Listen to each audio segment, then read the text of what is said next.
Bonjour à tous et bienvenue sur la tribune de Coruscant pour cette nouvelle vidéo de review sur The Bad Batch. Alors aujourd'hui on va s'occuper du 4e épisode de la saison 1. Je suis encore avec The Max Revo Collection qui m'accompagne pour ces reviews. Donc, Tu es même chez The Max ouais, Revo c'est ça. Collection. Pour une fois on a changé de décor pour la première fois depuis le début des reviews. On peut toucher, voilà, c'est les... Non. Non, c'est interdit, d'accord. Donc on est chez toi en tout cas pour tourner cette review là. Donc merci de m'accueillir dans ta collection déjà. Un plaisir. Voilà. Du coup, aujourd'hui, on va s'occuper du 4e épisode de The Bad Batch, qui se nomme donc en anglais, c'est Cornered, le nom de l'épisode. Et tout de suite, là, ce qu'on va faire, c'est qu'on va partir dans une première partie sans spoil, puis une partie avec spoil. Dans la première partie, on va voir un petit peu le synopsis, notre avis global.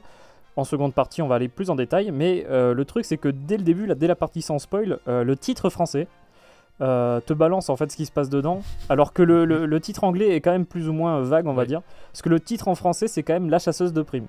Oui. Alors ça trahit quand même ce qui va se passer dans l'épisode, quoi. Parce que cornered, ça veut dire juste coincé. Je veux dire, voilà, ils sont coincés quelque part, il se passe quelque chose de mal. Là, par contre, on te dit vraiment qui est dans l'épisode. Et si tu as suivi les bandes annonces et les annonces autour de la série, bah, il n'y a pas photo, quoi. Je veux dire, il n'y a pas de surprise sur qui sera dans l'épisode. Et ça, c'est un petit peu dommage, je trouve. Pour ce qui est du synopsis, ce qui avait été précisé sur Disney+, c'est en gros le ravitaillement de la Bad Batch se tourne mal en fait. Et c'est tout ce qu'on nous dit comme information sur cet épisode. Alors, je pense qu'on va commencer par l'avis global. Est-ce que tu peux me dire ce que tu as pensé justement de ce 4e épisode là ? Alors, que dire de cet épisode ? Alors, on va commencer par les points positifs.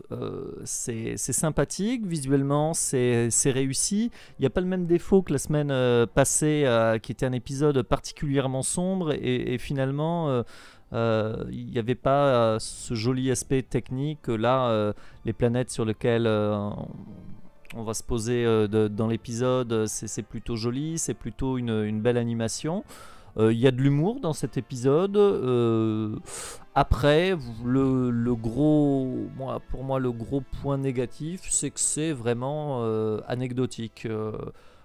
Le synopsis finalement résume bien avec le titre ce qui se passe dans l'épisode. Voilà, la Bad Batch fait des courses, il y a une chasseuse de primes, et voilà. Et donc, grosso modo, là, pour un quatrième épisode, bon bah ça serait bien qu'il rentre un peu plus dans le vif du sujet. C'est vraiment un épisode standalone, sympatoche, mais totalement oubliable. Voilà. Ouais, je te rejoins pas mal sur ton avis, puisque c'est vrai que ce qui se passe dedans, c'est pas dingue, on va dire, au niveau de l'intrigue. Et quand on y repense, en fait, cet épisode, je trouve qu'il se passe pas forcément grand-chose en vrai. Et on peut résumer l'épisode comme tu l'as fait toi, avec quelques mots, en une ou deux phrases, même pas. Et c'est vrai que maintenant, ça fait quand même... Alors, si on considère que le premier épisode, c'est quasiment 2 ou 3 épisodes, le creux de la saison, il va être long, quoi. Reste à espérer que c'est un peu, tu vois, une phase d'exposition. Donc, on présente là un nouveau personnage qui, je l'espère, sera récurrent dans la série. Vu ce qui est présenté, ça risque de l'être quand même. Ouais, effectivement. Après, t'as l'impression que, allez, on dilue histoire d'étirer ça sur plusieurs, je sais pas, c'est 16 épisodes la saison. Au total, ouais, ça fera ça, ouais. Bon, j'espère que là, on a fini de diluer et qu'on va rentrer vraiment dans le cœur de la série, parce que même, tu vois, ce qui est assez difficile à dire là, donc ça fait 4 épisodes, mais vers où on va aller, quoi, parce que pour l'instant c'est une succession d'épisodes anecdotiques, enfin, par le premier en fait. Ouais, par le premier qui avait un fil rouge. Bon, il y a des éléments qui sont distillés, mais là c'est vraiment qui est dilué dans beaucoup d'eau là, hein. Ouais. On le sent pas passer. Coupé, ouais. Il est bien coupé le fil rouge, là il se cache.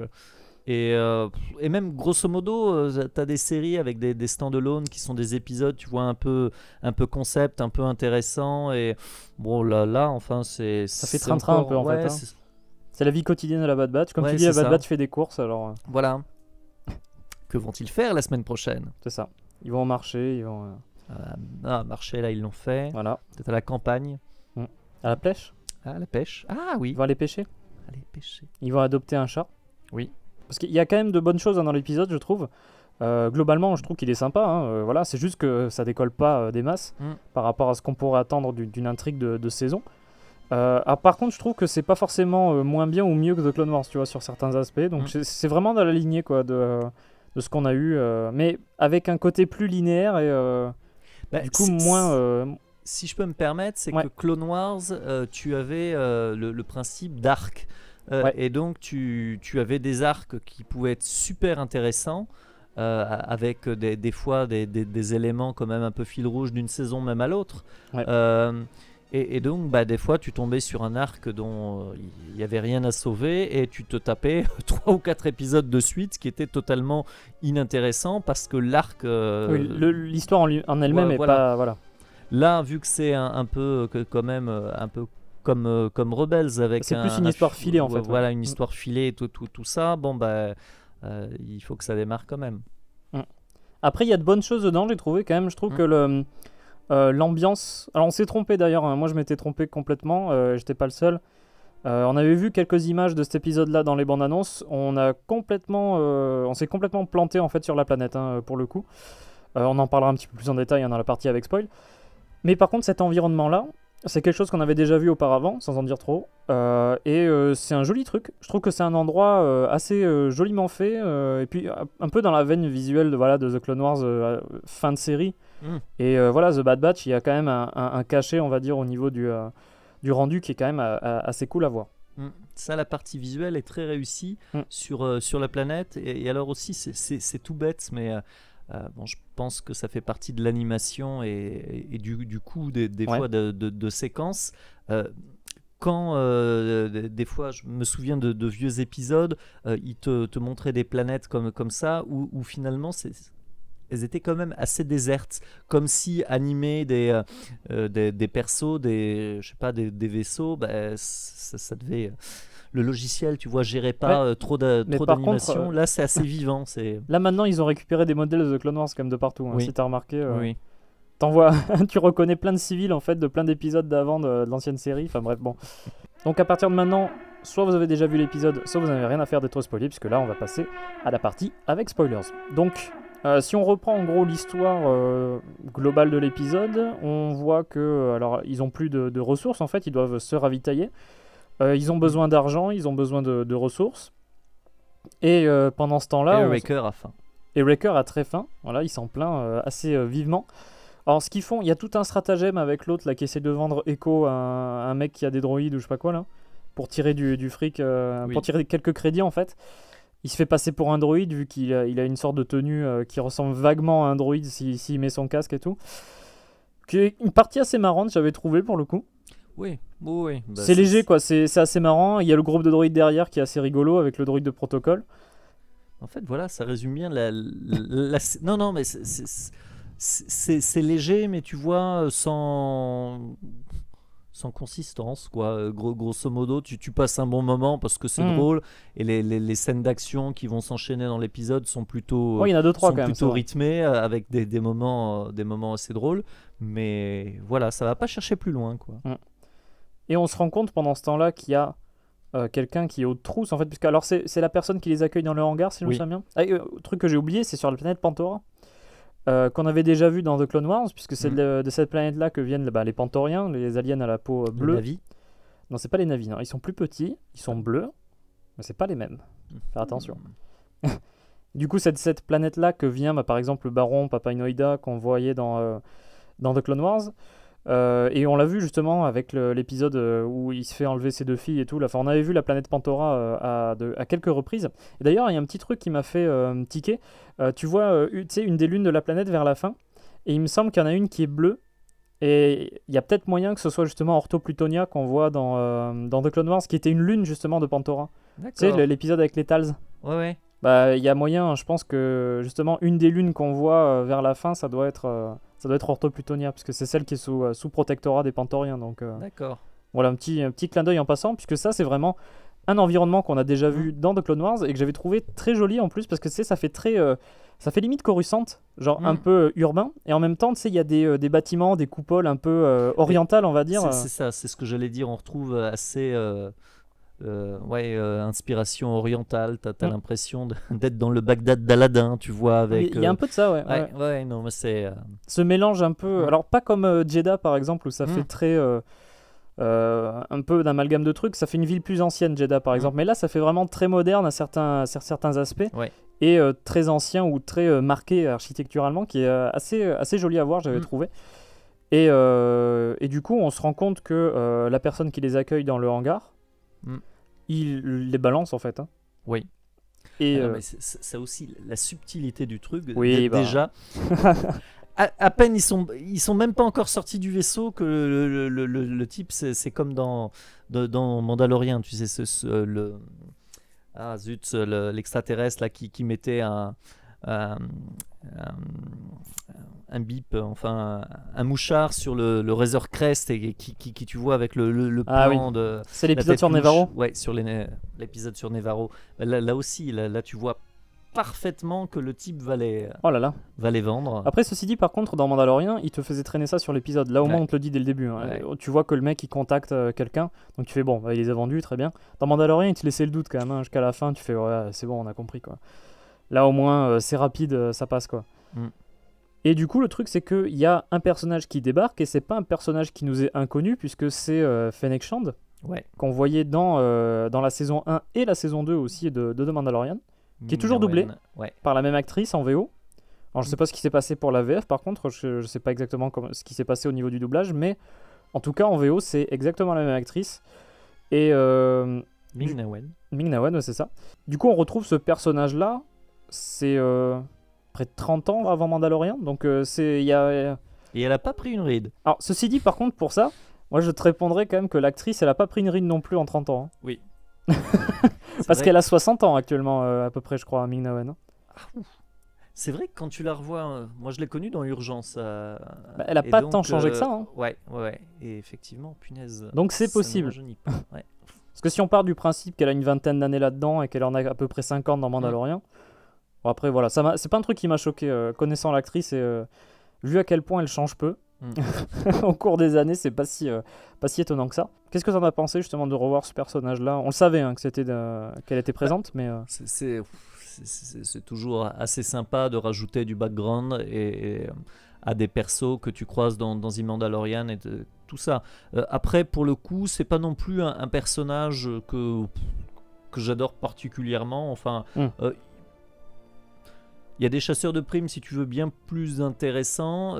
Après, bon, ce qui est pas mal, c'est que j'avais trouvé que déjà la saison 2 rattrapait un peu sa présentation et son incursion dans l'univers de la série. Ouais, parce qu'elle était dézinguée au premier épisode. Elle était dézinguée au premier épisode et elle n'avait pas eu finalement de moment de. Elle n'a pas eu le temps de briller, quoi.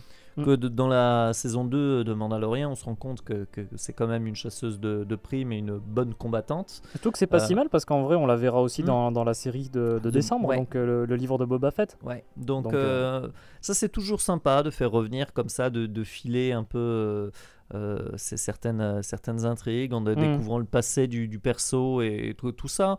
Après, bon, tu vois, enfin, tu as l'impression encore que ça va être un perso avec quand même son code d'honneur, une bonne combattante. Alors bon, il joue un peu sur le mystère de pour qui elle travaille et tout ça, même si pour moi c'est les Kaminoans. Enfin, surtout qu'en plus tu apprends qu'elle est à la recherche d'Oméga en fait. C'est ça, clairement. Qui connaît Oméga à part les Kaminoans? L'Empire ils en savent rien, je veux dire.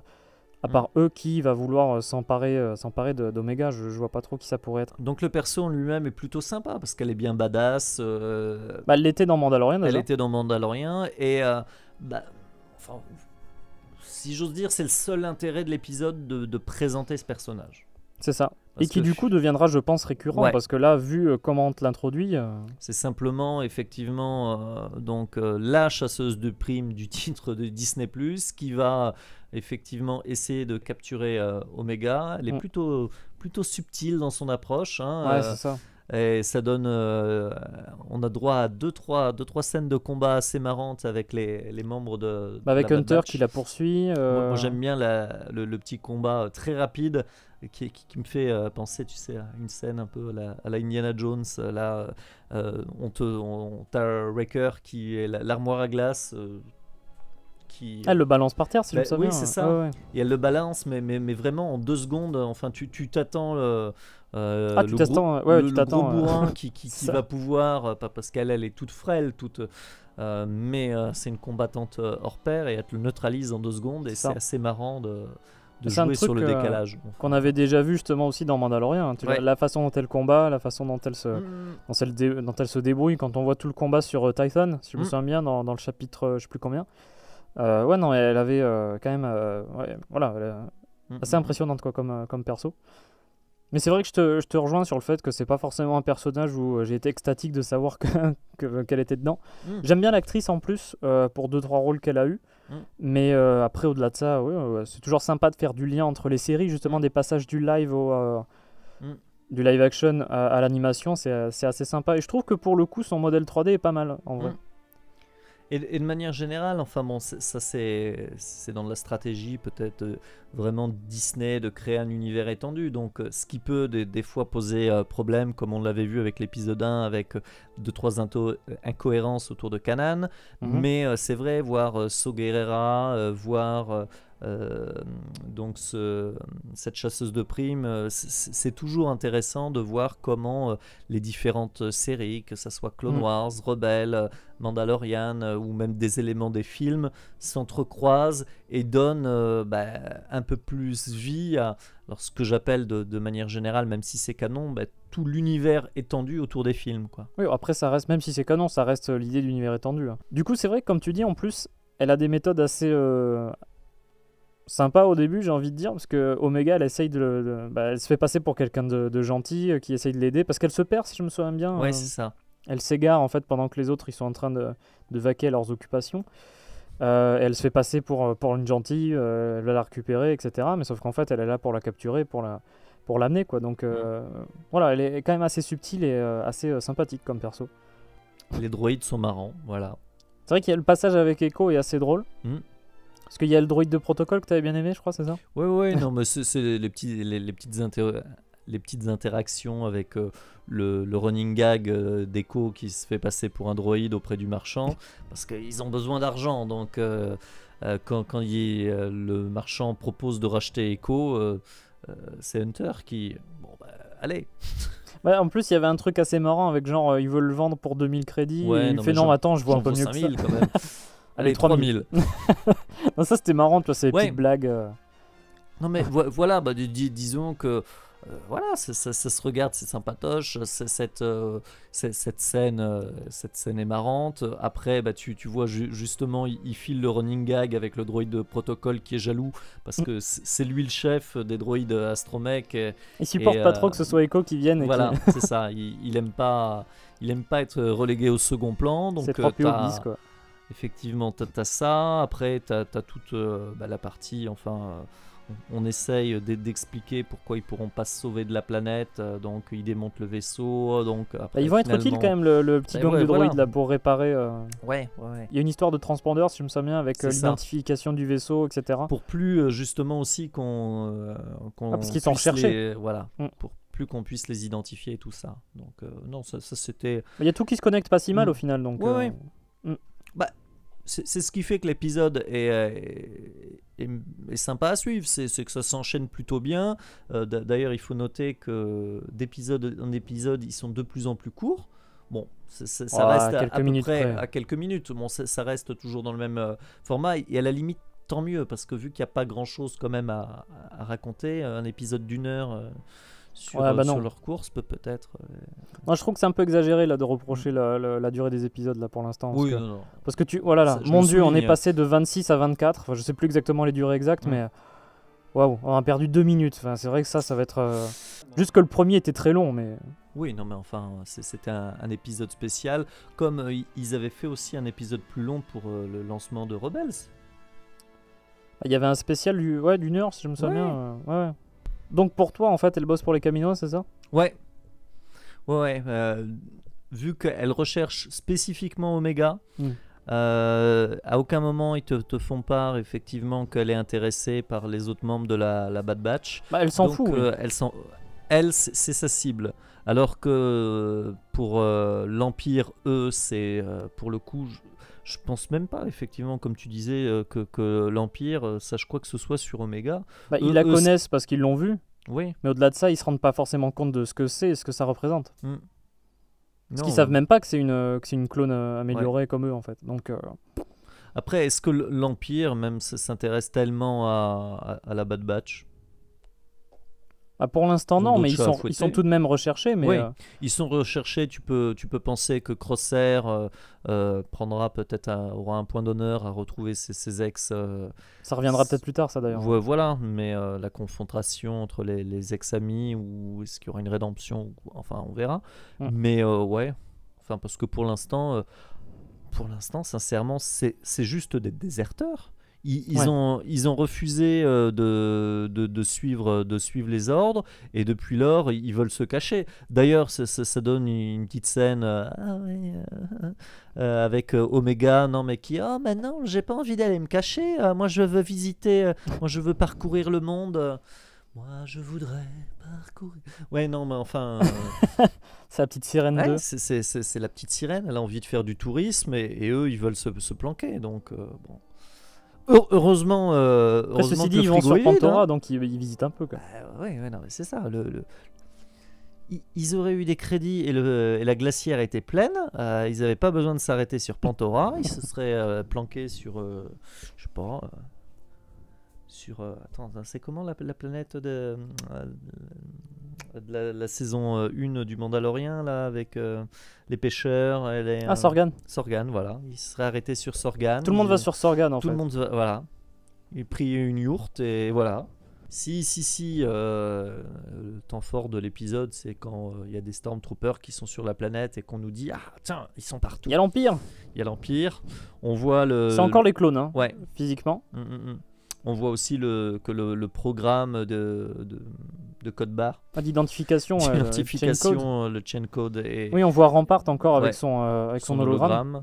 Et voilà, c'est toujours. Sans que ce soit une menace en vrai, hein, par contre. Non, ils sont là. C'est de distiller de façon très très légère sur le fait que effectivement l'Empire accroît sa présence dans toute la galaxie, et voilà. Mais là, tu commences à voir qu'ils sont partout. Hein. Ouais. Parce qu'ils étaient sur Salakami, il y a l'Empire. Ils vont sur Pantora, il y a l'Empire aussi. Voilà, il y a un peu ce côté omniprésent du régime impérial qui est un peu filé justement dans cet épisode-là, quoi. Mais pour le coup, il n'y a aucun nouveau élément présenté dans cet épisode. Donc bon, ça montre effectivement que l'Empire est partout. Mais c'est pour ça, grosso modo, ça reste vraiment anecdotique comme épisode. C'est ça. Là encore, tu vois, ça fait partie des épisodes que je zapperai lorsque je redécouvrirai la série, tu vois. Parce que même en soi, même pour l'apparition de Fennec Shand, si t'as vu Mandalorian, t'as pas forcément besoin d'introduction avec elle, j'ai envie de dire. Ouais. Et mais voilà, on la verra après, quoi. Mais t'as 2-3, un petit combat cool, une course-poursuite. Qui est pas mal du tout en vrai. Ouais, non, mais visuellement, je trouve, effectivement, c'est une série de belle facture. C'est joliment fait, c'est dynamique, c'est. Voilà, mais bon. Disons que ça serait pas Star Wars, je regarderais pas, quoi. Peut-être que la fin de saison nous fera changer d'avis, mais. J'espère, non, mais voilà, parce que là, pour le moment. Rappelle-toi de l'épisode dans Rebels où ils vont chercher un fruit. Hein. Et ouais. Tu vois ce que je veux dire? Ouais, non. Il était nul celui-là, tu vois. Ça se trouve, la saison 1 va se terminer sur un truc assez dingue et. Non, mais on dira tous, ah ouais! J'espère, mais après, enfin, voilà, je me dis que je regarderai ces épisodes, mais pourquoi alors, voilà, il faut. Bon, après, c'est le propre d'une première saison, il faut trouver son rythme, il faut trouver sa marque. C'est vrai que, comme on disait, quand tu prends les premières saisons de Rebels, ça a mis un peu de temps aussi à démarrer. La première, il y a du bon, il y a du moins bon. Bon, là, on est quand même pas sur du très bon, quoi. Moi, je trouve qu'en fait, là, sur les 3 derniers qu'on a, sans être pas bon, c'est juste moyen, en fait. Ça se regarde et voilà, t'en penses pas forcément grand-chose. Après avoir fini, tu dis, oui, bon, on regardera la suite la semaine prochaine, quoi.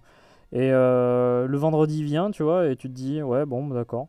Non, mais surtout, le problème, c'est que j'ai d'autres séries à voir, quoi. Après, ceci dit, elle prend pas longtemps à regarder celle-là au moins. Heureusement, hein. Et je pense aussi que je pense avoir un peu plus apprécié celui-ci, globalement, oui. par rapport au précédent. Parce que je pense que dans le précédent, ce qui a vraiment rendu l'épisode un peu vraiment très moyen, c'était vraiment l'alternance entre l'histoire de Crosshair et la Bad Batch, qui te rend en fait la partie Bad Batch, mais tu t'en fous en fait. Tandis que là, il n'y a que la Bad Batch dans l'épisode. Ouais. Donc tu es focalisé là-dessus, et t'as pas un truc bien plus intéressant, tu vois, qui vient te couper l'histoire. Ouais, c'est ça. Ça faisait une cassure de rythme sur l'épisode. Que là, bon, c'est au niveau de l'intrigue, c'est pas plus fou, mais Non. au moins ça a le mérite d'être rythmé, d'être soutenu, drôle. Non, enfin, donc tu t'ennuies pas, quoi. C'est ça. Mais moi, ce qui me conforte du coup dans ce qu'on avait dit la dernière fois, tu vois, par exemple, vraiment, faites un épisode que avec Crosshair sur le 3. Ouais. Et on reprend la Bad Batch au 4, tu vois. Ça aurait Ouais. pas été un problème. Parce que surtout, finalement, j'ai l'impression que ça fait plusieurs épisodes de suite où ils trouvent, entre guillemets, des prétextes pour ne pas faire avancer l'intrigue. Ouais. Parce que style, bon, on s'est enfui de Sale Camille, le vaisseau est cassé. Oh là là. Prétexte, bon, le crash, il faut réparer le vaisseau, machin, on fait une pause. Là, maintenant, c'est bon, le vaisseau est réparé, on peut partir. Ah zut, le frigo est vide. On s'arrête de faire des courses. Voilà. Donc, Après, ceci dit, c'est pas forcément illogique qu'ils aient rien, tu vois. Oui, non, Parce qu'ils étaient fournis par la République, et là, pour l'instant, la République, ça n'existe plus, ils ont plus d'approvisionnement, mais c'est vrai que ça fait toujours à chaque fois. Voilà, je suis la d'accord. raison, c'est pas illogique. C'est pas illogique, mais si tu veux, il y a plein d'écriture, d'éléments. Effectivement, je sais pas, la fosse septique du vaisseau qui est pleine. Est-ce qu'on va faire un épisode dessus en disant c'est pas illogique non plus, hein?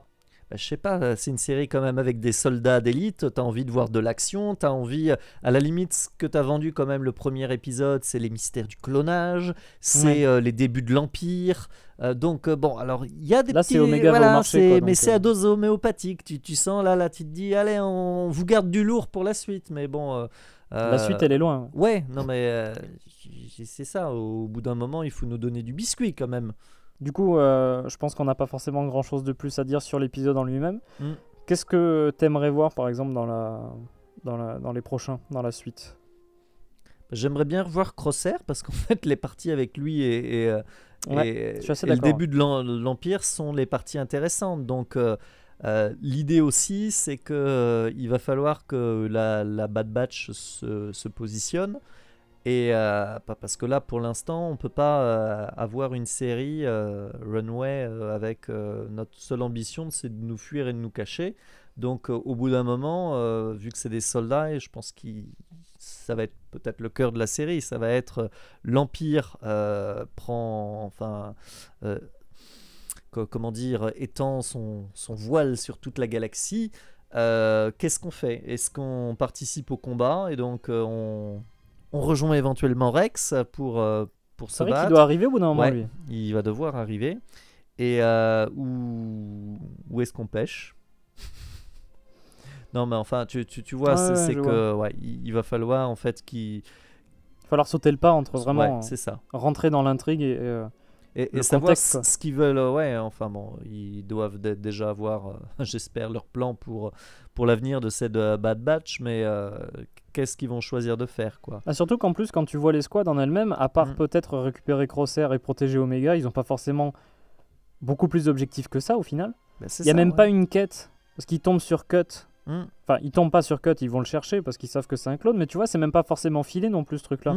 Où tu pourrais dire, est-ce qu'ils auraient pas une mission d'essayer de trouver tous les clones, les clones qui auraient déserté, les clones qui ont pas répondu à l'ordre 66, qui sont pas dans les rangs de l'Empire maintenant. Tu vois, il y aurait une quête intéressante, tu vois, par exemple. Alors je sais que la qualité du comic c'est un peu discutable, mais le comic qu'ils avaient fait autour de Princess Leia, qui se passe après l'épisode 4, où elle essaye de rassembler les survivants d'Alderaan. Tu vois, un truc comme ça, avec les clones, par exemple Rex, par exemple Gregor, par exemple Wolf, enfin, c'est ceux qu'on connaît pour l'instant, si ça se trouve, il y en a d'autres aussi.